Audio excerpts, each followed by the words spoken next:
আপনাদের বুঝতে হবে কেন আজকে আমাদের উপরে এত আক্রমণ নেমে আসছে।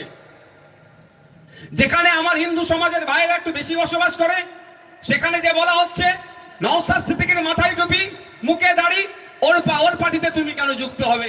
তবে একটা কথা বলে দিই, এটা আমার পার্টি নয়, ইন্ডিয়ান সেকুলার ফ্রন্টের। এই পার্টিতে আমার যতটা ক্ষমতা আছে, তাপস ব্যানার্জির অতটা ক্ষমতা আছে, লক্ষ্মীকান্ত হাসদার অতটাই ক্ষমতা আছে, এবং বিশ্বজিৎ মাইতির অতটাই ক্ষমতা আছে। অর্থাৎ আমাদের পার্টি, এটা আমার পার্টি নয়। কিন্তু আমার যেখানে মুসলিম সম্প্রদায়ের ভাইরা আছে তাদেরকে গিয়ে বোঝানো হচ্ছে। কিন্তু আমি তাদেরকে বলবো, যাদেরকে বোঝানোর চেষ্টা করছে, বলুন, প্রশ্ন করুন, যখন টেট পরীক্ষা হয়েছিল আমার হিন্দু সমাজের মা বোনেরা শাখাপালা পড়ে যখন পরীক্ষা কেন্দ্রে গিয়েছিল, এই অপদার্থ রাজ্য সরকারের প্রশাসন তখন শাখাপালা খুলিয়ে পরীক্ষা কেন্দ্রে ঢুকানোর জন্য যে ব্যবস্থা করেছিল, অন্য কেউ প্রতিবাদ করেনি। ইন্ডিয়ান সেকুলার ফ্রন্ট প্রতিবাদ করেছিল, নওশাদ সিদ্দিকী প্রতিবাদ করেছিল। কিন্তু আমি মুসলমানদের দল হয়ে যাচ্ছি। একটু আগিয়ে যাওয়া যাক, যেখানে মুসলিম সম্প্রদায়ের ভাইরা বসবাস করে একটু বেশি সংখ্যায়, সেখানে গিয়ে বোঝাচ্ছে কি ও বিজেপির দালাল।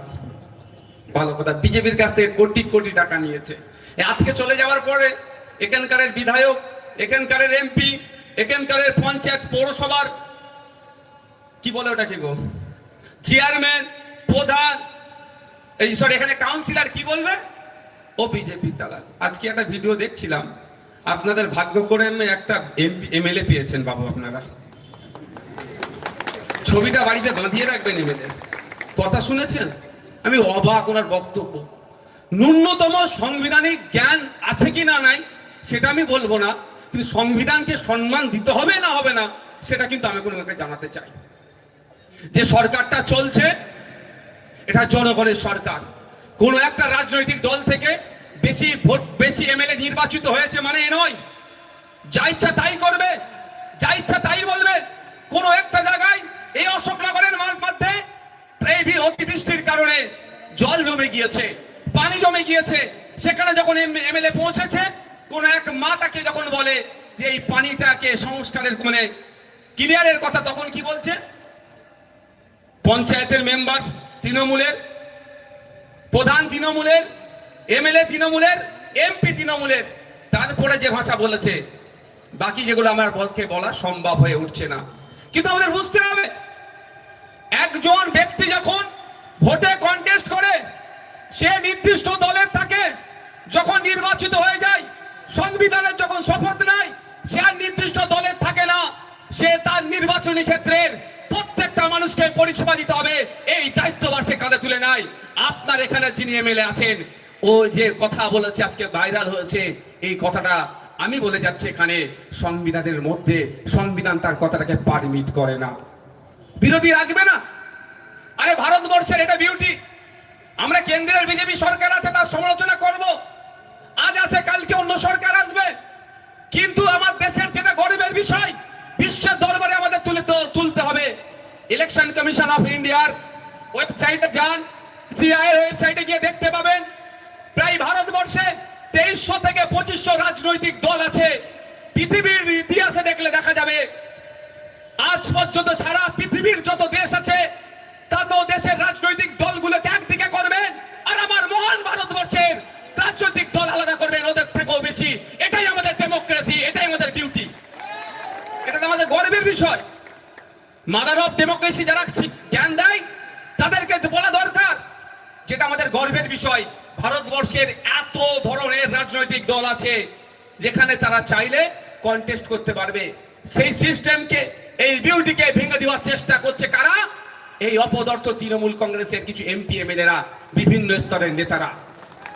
এর বিরুদ্ধে জাত ধর্ম রাজনৈতিক দলের ঊর্ধ্বে গিয়ে প্রশ্ন করতে হবে, ওনার কাছ থেকে জানতে হবে যে আমাদের বিউটি, আমাদের যে ভারতবর্ষের মহত্ব, গুরুত্বকে আপনি নষ্ট করতে চাইছেন কেন?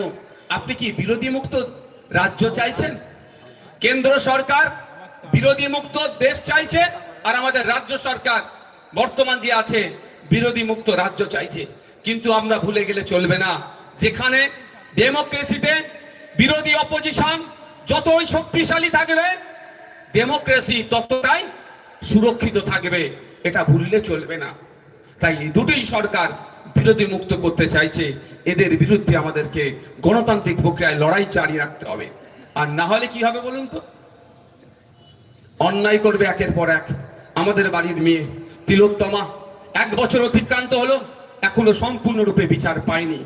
আমি অন ক্যামেরা বলছি, বিভিন্ন স্তরের মিডিয়ারা আছেন, এখানে পুলিশের লোক আছেন, এখানকার বক্তব্য ঘুরতে ঘুরতে কালীঘাটে পৌঁছাবে সেটা আমি ভালো করে জানি।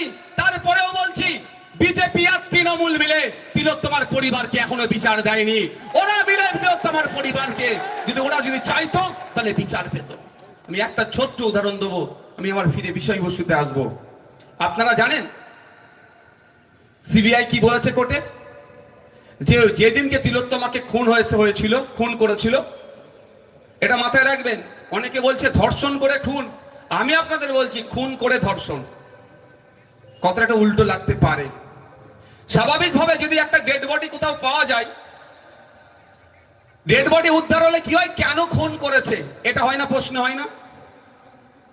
তো কেন তিলোত্তমাকে খুন করেছে যদি এই প্রশ্নটা উত্থাপন করা যদি বেরিয়ে আসে, সেই জন্য ওকে খুন করা হলো, ধর্ষণ তারপরে করানো হয়েছে।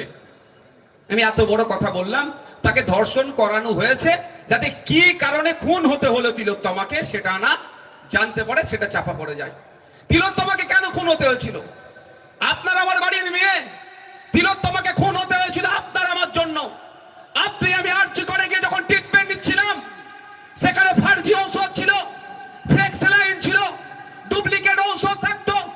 ওটি রুমে এই সঞ্জয় রায়ের মতো ডক্টর, এই সন্দীপ ঘোষের মতো ডক্টররা ওর মধ্যে মচ্ছব করতো। শুধু তাই নয়, ওই যে মর্গে যে সমস্ত মহিলারা থাকতো, সেই মহিলাগুলোর সাথে, মৃত মহিলাগুলোর সাথে অপকর্ম করে ভিডিও করে বিদেশের মার্কেটে বিক্রি করতো।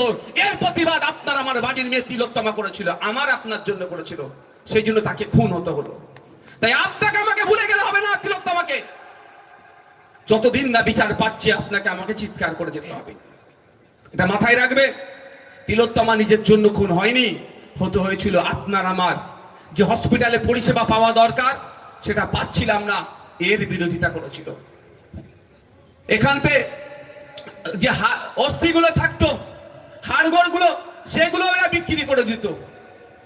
মানে কি ভয়ঙ্কর দলের লোকেরা, বুঝতে পেরেছেন ভাই? কিছু এরা ছাড়তো না, এর প্রতিবাদ করেছিল বলে খুন করলো। তারপরে খুনের কারণ যাতে না খুঁজে বার হয়, সেই জন্য এরা চেষ্টা কি করেছিল? ধর্ষণ করিয়েছিল। আমি কেন বিজেপি তৃণমূলকে বিচার পাচ্ছে না সমদায়ী করছি, একটু আপনাদের জেনে রাখা দরকার। সিবিআই যখন কেসটা নিয়েছে, ক্যালকাটা পুলিশ যে তদন্ত করেছে, ওটা কি তারা মান্যতা